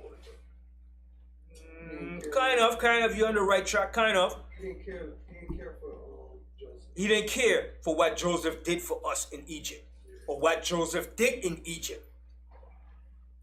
Because remember, when this dynasty came into Egypt, what was they going to do? Take back over all of Egypt and rid everything of foreign rulers. So they didn't want to hear no crap. No H.O.D.C ruling. You Hebrews here doing good. We don't want to hear that. We taking back our rulership. I would do the same too. If I was being oppressed and suppressed by a foreign country, and I came back and take power, I would do the same thing too. I don't know you. I don't give a damn about you. You niggas going down. Anybody would do the same thing too. Because remember, they were being overran by the Hyksos.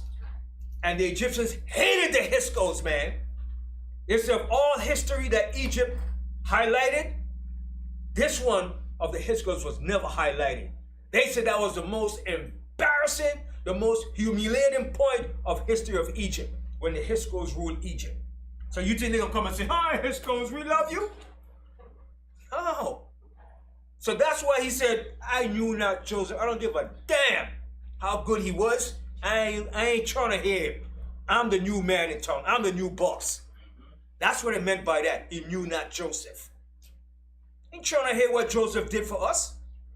Read that verse again. Verse 8. Now arose up a new king over Egypt, which knew not Joseph. And he said unto his people, behold, the people of the children of Israel are more and mightier than we. See what he says? The children of Israel are more and mightier than we. We became mightier than them.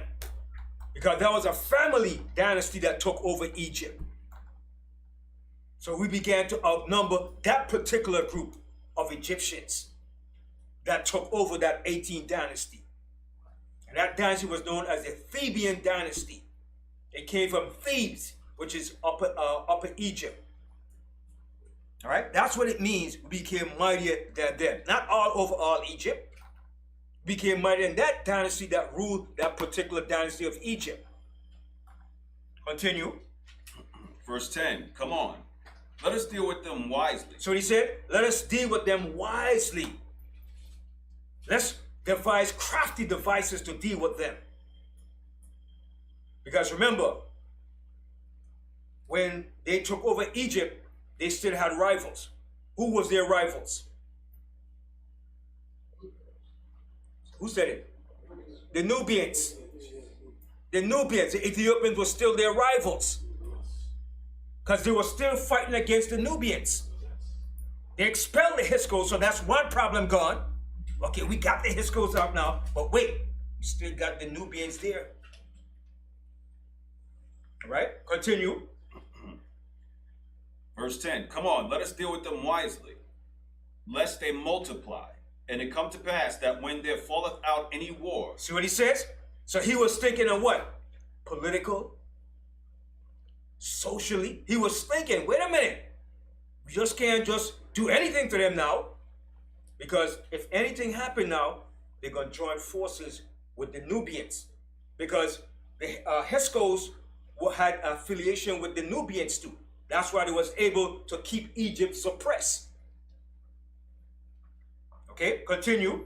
When there falleth out any war, they join also unto our enemies. Right, because he just expelled the Hyksos. He said, wait a minute, lest they join with our enemies. Who were their enemies? The Nubians. So he was saying, be careful now. Let's do something better now. If we get them out the land, these Hebrews are going to join up with the Nubians and fight against us and take us down again. And we can't have that. Continue. They join also unto our enemies and fight against us. See? So he was thinking on those levels. He was thinking what? Militarily, politically. All right? Continue. And so get them up out of the land. Therefore they did set over them taskmasters. So he said, you know what instead? Let's put them in slavery, man. They ain't going nowhere. Let's put them here and let's use them. Continue. Taskmasters to afflict them with their burdens. And they built for Pharaoh treasure cities. See? So they built for Pharaoh treasure cities like we read earlier. We built palaces, temples. That's what we was doing during that time period. Continue. Pithom and Ramses. Pithom and Ramses. Then Ramses came later on and he took that same land over. So we were building up cities for Ramses. So when he came in, it was already being prepared for Ramses in the 19th dynasty. Okay, continue. But the more they afflicted them, the more they multiplied and grew. And they were grieved because of the children of Israel. Mm-hmm. And the Egyptians made the children of Israel to serve with rigor. With rigor. They didn't slack nothing on us, man. They put the pressure on us, man. Okay, continue. And they made their lives bitter with hard bondage, in mortar, and in brick. See? Mortar and brick, not stones. Brick. Because they're going to try to trip you up and say, yeah, you Israelites built the pyramids, right? And first thing we say, yeah, we built them. That's the first thing we'll say out our mouth. Yeah, we built the pyramids. Then the Egyptians, they're crafty too. These Egyptologists, they're going to say, oh, you built the pyramids, huh? And they'll say, what was it built by? And the first thing you're going to say, yeah, brick. Right there, you put your foot in your mouth. You understand? Because they're going to try to trip you up. They're going to say, if you were in Egypt and you built the pyramids, what did you build the pyramids with? The pyramids wasn't built by bricks. It was built by stones. Okay? When we came in, we started building structures from bricks. Remember, the Giza pyramids and all those other pyramids were built by stone, not by bricks. So be careful how you say, yeah, we built the pyramid of Egypt. And then you put your foot in your mouth. And then they put you to the test and say, yeah, how was it built by? And you're going to say stone. And that's where you're going to say bricks. And that's where they're going to catch you right there. So at this point, this when Amenhotep, Thutmose, and all these different pharaohs was ruling Egypt. So read that verse again, Ishai. Verse 14. And they made their lives bitter with hard bondage, in mortar and in brick. In mortar and bricks, go ahead. And in all manner of service in the fields. See, and all manner of service in the fields. Whatever you could think of, we was doing in the field. Okay? Running the irrigation, the back channels, so the water could bring water in from the Nile. Irrigation, we was doing all of that. Hard bondage, man. Building up mighty structures for these pharaohs. Okay, continue. All their service wherein they made them serve was with rigor. And the king of Egypt spake to the Hebrew midwives, of which the name of one was Shiphrah, and the name of the other Puah. And he said, when you do the office of a midwife to the Hebrew women, and see them upon the stools, if it be a son, then you shall kill him. See what he said? If it be a son, you kill him. Why did he say to kill the sons? They're the seed, and what else too? The sons are the ones that's going to fight in the middle to take over the Egyptian empire. So you destroy the population, genocide. You kill the male population, and you leave the female alone. That's what he was doing. He did the same thing here in America too in slavery. The same thing. Continue. Then you shall kill him. But if it be a daughter, then she shall live. But the midwives feared Yahweh, and did not as the king of Egypt commanded them, but saved the men children alive. And the king of Egypt called for the midwives and said unto them, why have ye done this thing, and saved the men children alive? And the midwives said unto Pharaoh, because the Hebrew women are not as the Egyptian women, for they are lively, and they are delivered ere the midwives come in unto them. Therefore Yahweh dealt well with the midwives, and the people multiplied and waxed very mighty. And we waxed and multiplied exceedingly. Continue. And it came to pass, because the midwives feared Yahweh, that he made them houses. And Pharaoh charged all his people, saying, every son that is born ye shall cast into the river. See? Now, why would you cast him into the river? Why would you cast his sons into the river? The warriors. Is it so they could just drown in the river? When they drown in the river, who's going to eat them? Crocodiles. Crocodiles. The crocodiles are going to eat them. Right? And the Egyptian had a god called Sobek, the crocodile god. That's why the Most High made mockery of them for that. Right? The Most High made mockery of their god called Sobek, the Egyptian crocodile god. Because that's what they was doing. Casting us into the Nile River so we could be eaten up by the crocodiles. Okay, continue. Every son that is born you shall cast into the river, and every daughter you shall save alive. Right, and this was Amenhotep the first. Then right after that came Thutmose the first, when Moses was born. Okay, and that's where Moses came from. Continue reading on the second chapter. Chapter 2 and verse 1. And there went a man of the house of Levi, and took to wife a daughter of Levi. And the woman conceived, and bare a son. And when she saw him that he was a goodly child, she hid him 3 months. And when she could no longer hide him, she took for him an ark of bulrushes, and daubed it with slime and with pitch, and put the child therein. And she set it, and she laid it in the flags by the river's bank. And his sister stood afar off to wit what would be done to him. And the daughter of Pharaoh came down to wash herself at the river, and her maidens walked along by the river's side. And when she saw the ark among the flags, she sent her maid to fetch it. And when she had opened it, she saw the child, and behold, the babe wept. Right. So who was this? All right. And who was the female that found him? What was her name?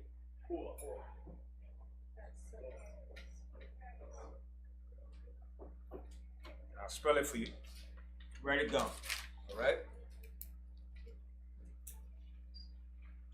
This female, her name was H.O.D.C. Right? That was Pharaoh's daughter. Okay, let me spell her name for you. I want to watch her name. Okay, her name is spelled H-A-T-S-H-E-P-U-T.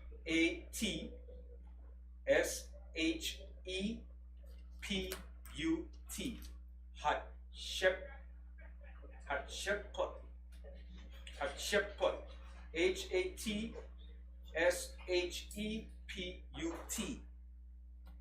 This was Pharaoh's daughter that found Moses. And when she found him, she named him after her father, Thutmose the first. And Thutmose is spelled T-H-U-T-M-O-S-E.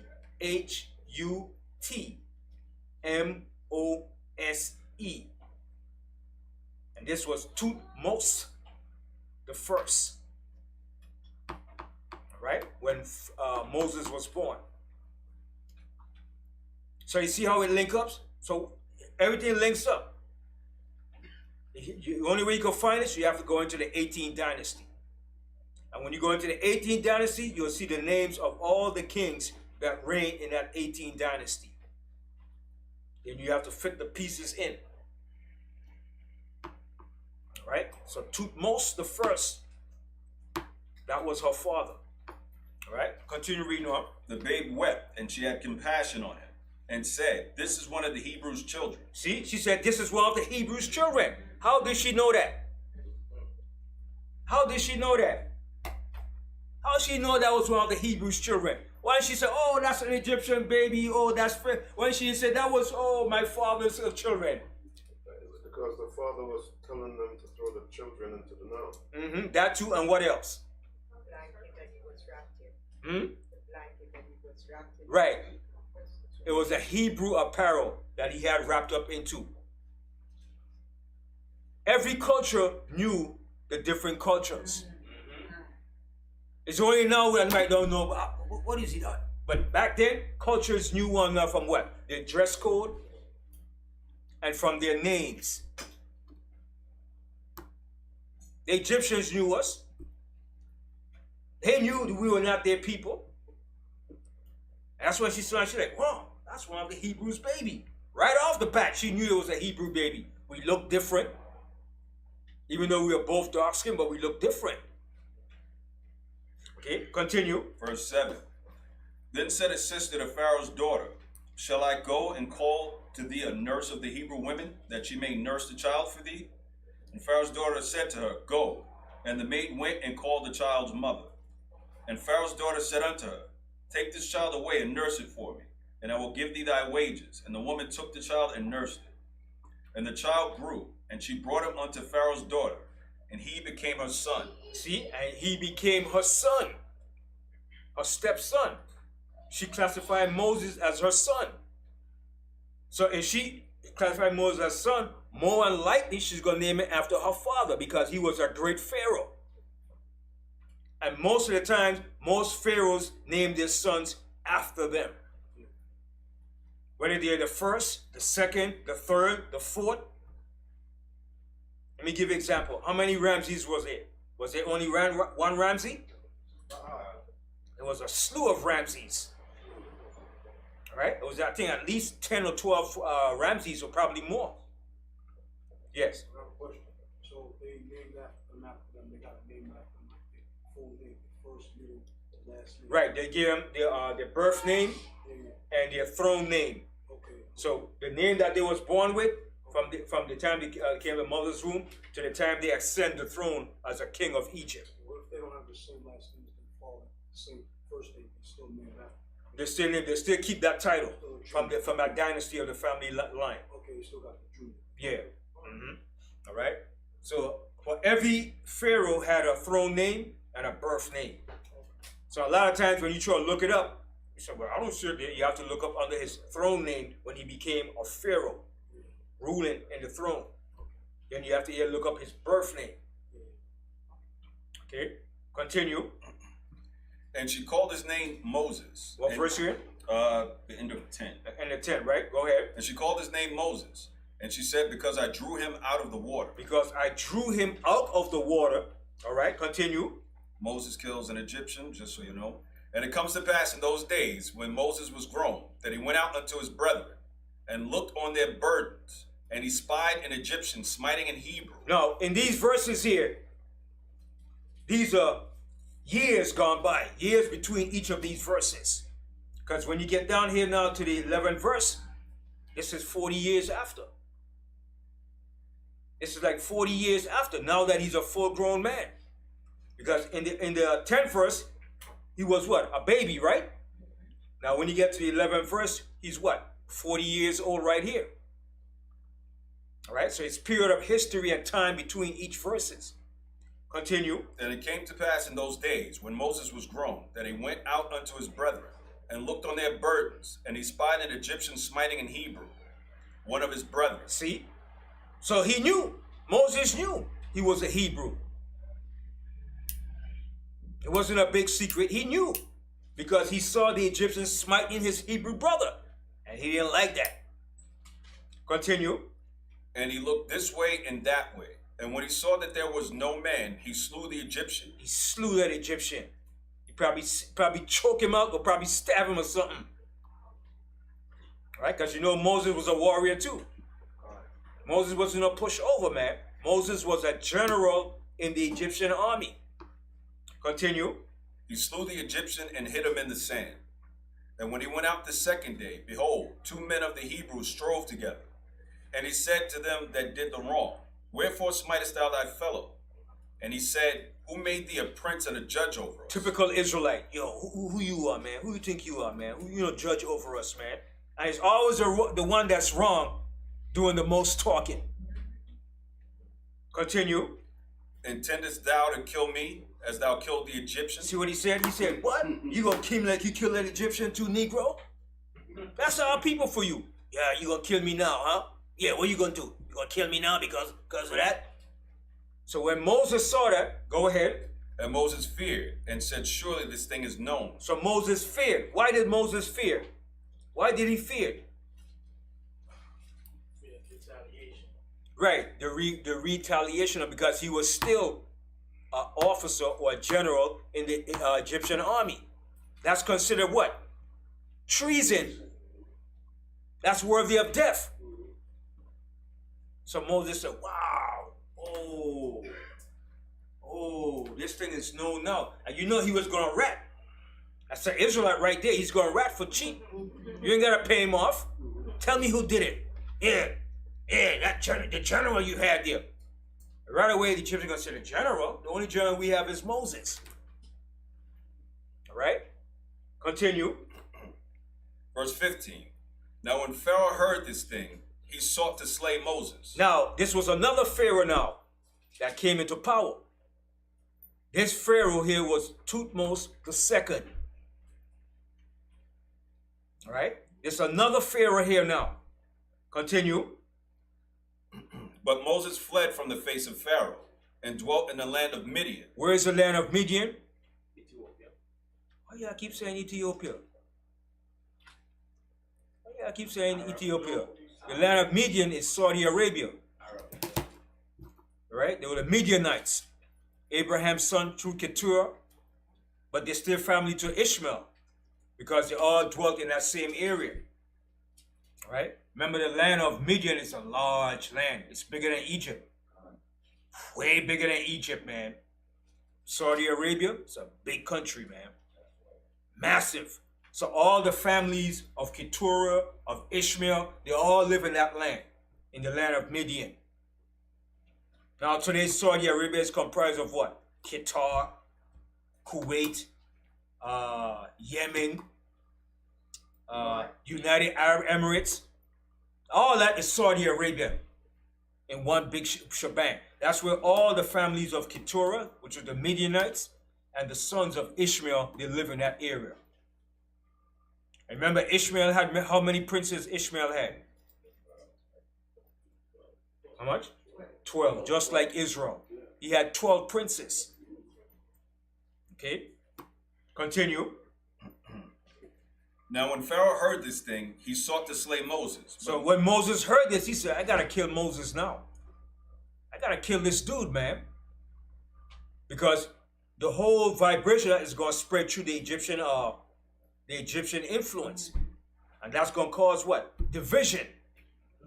He goes, so how are you gonna allow your general to kill an Egyptian and he's still ruling? He said, I have to kill Moses now. Okay, continue. But Moses fled from the face of Pharaoh and dwelt in the land of Midian, and he sat down by a well. So he fled from the king, from the Pharaoh, and dwelt in the land of Midian. So he went over into Saudi Arabia. Now, how far is Saudi Arabia from Egypt? 4 hours. Just across the border. You go across the desert, you're in Saudi Arabia. Yeah, just like Jersey, and you go over the border. Right across the water. Egypt is to Saudi Arabia. All right? Continue. Verse 16.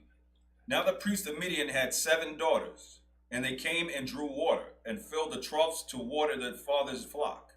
And the shepherds came and drove them away. But Moses stood up and helped them, and watered their flock. And when they came to Reuel, their father, he said, How is it that ye are come so soon today? Right? So now check this out now. So their father asked him, how is it you back so soon? Because the father, he's a shepherd too. He knows that when you're taking care of sheep, goats, it's not a easy 1, 2, 3 thing. You might be in the fields all day. But he said, man, y'all back so quick already. So now look what they told their father. Read on. Verse 19. And they said, An Egyptian delivered us out of the hand of the shepherd. Now, why would they say he's an Egyptian? Because they were a different culture too. And how do they know that? Because the way he was dressed. His apparel. Every culture had certain dress code and certain looks. Continue. And also drew water enough for us, and watered the flock. And he said unto his daughters, And where is he? Why is it that ye have left the man? Call him that he may eat bread. So they saw Moses as an Egyptian, but was he really Egyptian? No. It's just like you go to a different country. Let's say you go to Pakistan, and you live in Pakistan for 40 years. What kind of dress code you gonna adapt? The Pakistani dress code. You go anywhere. Even after a while, you might start speaking the language. You might start speaking Pakistani fluently. So I might say, hey, where you from? You might say, he's a Pakistani. We say, no, I'm not Pakistan. I live in Pakistan. Or I live in certain part of the earth. Just like you go to Africa. Let's say you go to Ghana. And you stayed in Ghana for 20 years. Are you going to be wearing the same clothes you wearing here? You're going to wear Ghanaian apparel. And you might be speaking what? The Ghanaian language. You understand? So that's the same with Moses. Being that he grew up and was born in Egypt, he was wearing the Egyptian apparel. And they said, yeah, an Egyptian. They said he's an Egyptian. Continue. Call him that he may eat bread. Verse 21. And Moses was content to dwell with the man. And he gave Moses Zipporah, his daughter, and she bare him a son. And he called his name Gershom, for he said, I have been a stranger in a strange land. Verse 23. And it came to pass in a process of time that the king of Egypt died. Right. So Tutmos II died. All right? So this is another succession of pharaohs, of kings that ruled Egypt. It wasn't all one pharaoh. These were different pharaohs that came into power. While Moses was out into Midian, this was already 2 pharaohs. All right? That transpired, that came into rulership. Now, I'm going to read the time period of the pharaohs. All right? Shall I read this for me? Starting from Ahmuz down to Thutmose III. Ahmuz, 1550 to 1525. So he ruled for 25 years. He was the first ruler or pharaoh of the 18th dynasty. All right, go ahead. Amenhotep the first. Amenhotep the first. He was the one that knew not Joseph. Continue. Thutmose the first, 1529 to 1516, 13 years. So Amenhotep ruled for 21 years. He ruled for 21 years. Then he died. All right, go ahead. Thutmose the second, 1516 to 1506, 10 years. He ruled for 10 years. But Thutmose ruled for how much? 13.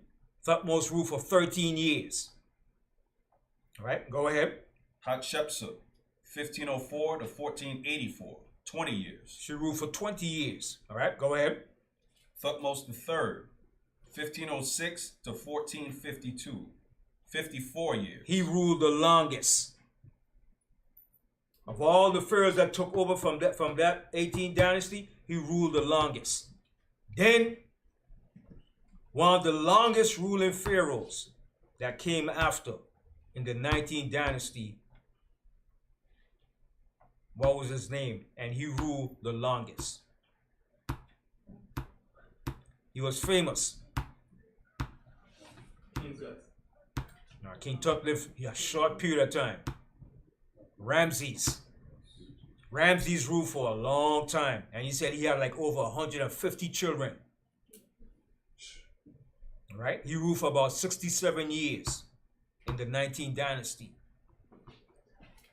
But Thutmose III ruled for 54 years, and he was that pharaoh during the time of the Exodus. All right, go ahead. Amenhotep II, 1455 to 1418, 37 years. Mm-hmm. So Joseph died before the Hyksos were expelled. Okay, that's it. So that was the time period for these are the major pharaohs that ruled. You have more, but these were the major ones that was involved while we was there in Egypt. All right. So Thutmose III ruled for 54 years, and like I said, while he ruled, he had the most campaign fighting against the Nubians and going into the Levant.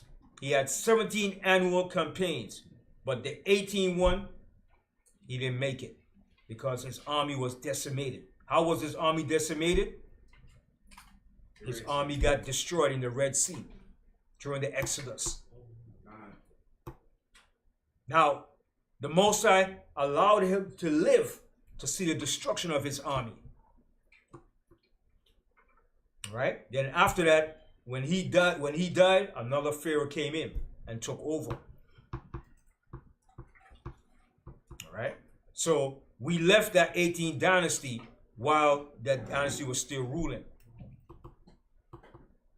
All right? We didn't complete the full term of that 18th dynasty in Egypt, because we only spent 215 years in that dynasty. I remember how long that dynasty ruled for? Yes. It was a sojourner out of Egypt. A sojourner? Yeah, for the 12 tribes. So there was more of a sojourning for the Israelites. Yeah, we sojourned out of Egypt. Right. Mm-hmm. Okay. Right. But he was the pharaoh that was during the Exodus. Thutmose III. All right. So where we left off in our Exodus? Verse 23. Verse 23. Exodus chapter 2 and verse 23. And it came to pass in the process of time that the king of Egypt died, and the children of Israel sighed by reason of the bondage. And they cried, and their cry came up to Yahweh by reason of the bondage. And Yahweh heard their groaning, and Yahweh remembered his covenant with Abraham, with Isaac, and with Jacob. And Yahweh looked upon the children of Israel, and Yahweh had respect unto them. So this was Thutmose III. All All right. So while Moses was in Midian, Thutmose the third was ruling. And when Moses came back into Egypt, he was still ruling. Because remember, he ruled for what? 54 years. And how long did Moses stay in Midian?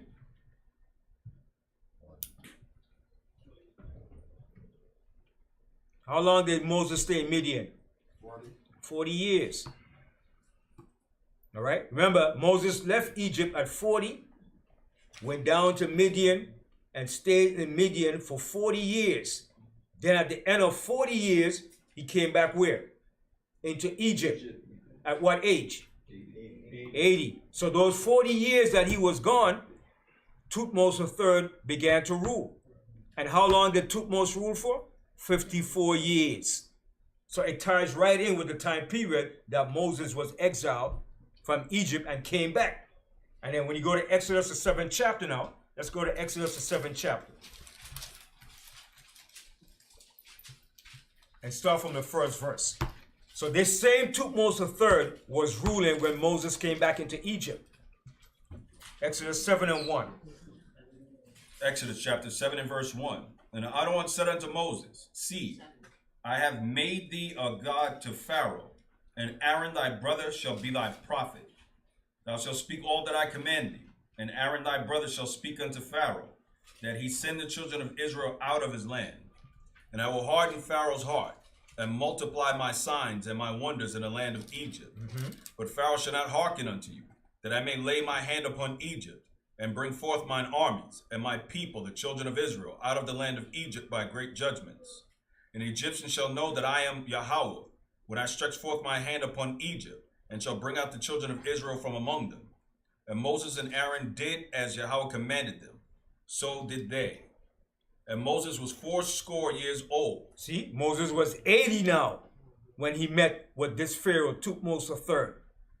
Okay, go ahead. And Aaron 83 years old. And Aaron was 83 years old. Go ahead. When they spake unto Pharaoh. When they spake to Thutmose III. So that's the length of the slavery right there. Because the slavery started with Moses and it ended when Moses brought us up with the Exodus. So when Moses came back into Egypt, he was 80 years old and he spoke with this Pharaoh. Continue. And the Most High spake unto Moses and said unto Aaron, saying, When Pharaoh shall speak unto you, saying, Show a miracle for you, then thou shalt say unto Aaron, Take thy rod and cast it before Pharaoh, and it shall become a serpent. All right. So we see this is the Pharaoh that Moses dealt with, Thutmose III. That was the Pharaoh. Okay. So I'm gonna end the class here. I got more to bring out, but it's a good bit more. I know y'all might get tired. All right. I don't want to bombard your brain with too much information, because too much information could really get you tired. Yes. So I just want to say to James, though, he was reading about this. Of course, I always think about the movie. That's why the Most High so fast. But the Most High makes examples. He makes television sets. But you know the part when he said earlier, he says, "Fear not when you go down to Egypt." And we're in spiritual Egypt right now. I don't fear. You're not supposed to fear when we go out there now, right? That's what I'm gonna say. So much, but you know. All right. I say that. So everybody get the time period and the picture that I'm trying to show who the Pharaoh that knew not Joseph was. All right. So I'm gonna ask a question again for verification and for overstanding. How many years did we spend in Egypt overall? 215. Who said 430? 215. My goodness, man. 215.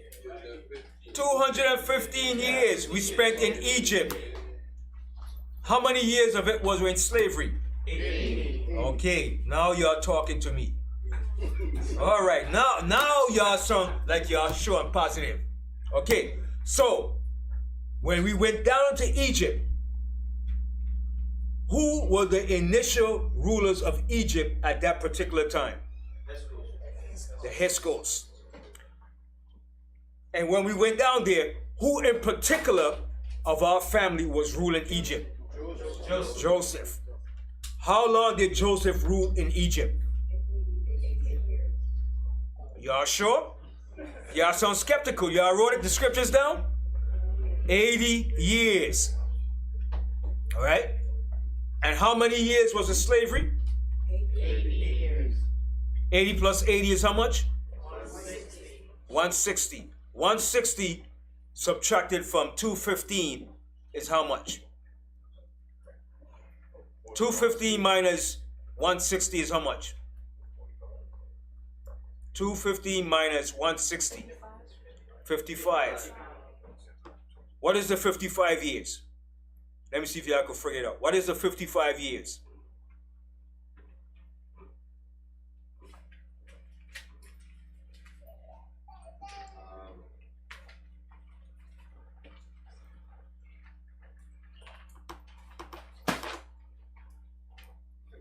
Years is we was ruling. You know, we wasn't in bondage at that time. But then 55 years. Mm-hmm. You get in there. You get in there.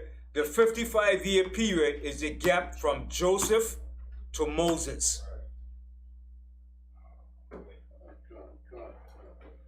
The 55 years is the gap from Joseph to when Moses was born. That's the 55-year period or gap. Because remember, Joseph ruled for 80 years. Then it says Joseph died. Then it said he came a king that knew not Joseph. Then Moses was born. And remember, do the math. If we spent 215 years in Egypt, Joseph ruled for 80 years, Moses 80 years, 160, and you subtract that from 215, 55 years. That's the gap between Joseph to Moses. It's right there all the time. It's basic math. All right? So now, what is the 430 years? It's the total amount from Abraham to The end of the sojourn. from Abraham to Joseph. Beautiful. Say it again. Say it again one more time.